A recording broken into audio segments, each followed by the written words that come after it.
স্বামী যোগানন্দ তখনও গৃহত্যাগ করেন নাই।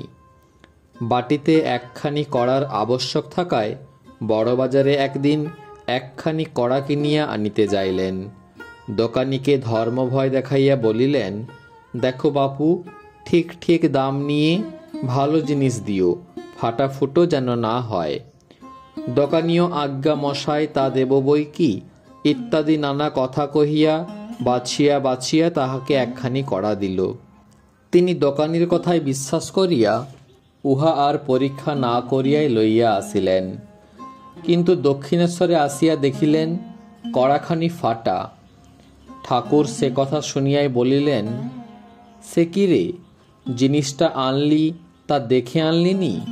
দোকানি ব্যবসা করতে বসেছে, সে তো আর ধর্ম করতে বসেনি। তার কথায় বিশ্বাস করে ঠকে এলি? ভক্ত হবি, তা বলে বোকা হবি কেন? লোকে তোকে ঠকিয়ে নেবে। ঠিক ঠিক জিনিস দিলে কি না দেখে তবে দাম দিবি, ওজনে কম দিলে কি না তা দেখে নিবি। আবার যেসব জিনিসের ফাও পাওয়া যায় সেসব জিনিস কিনতে গিয়ে ফাওটি পর্যন্ত ছেড়ে আসবিনি। ভক্ত হবি, তা বললে বোকা হবি না।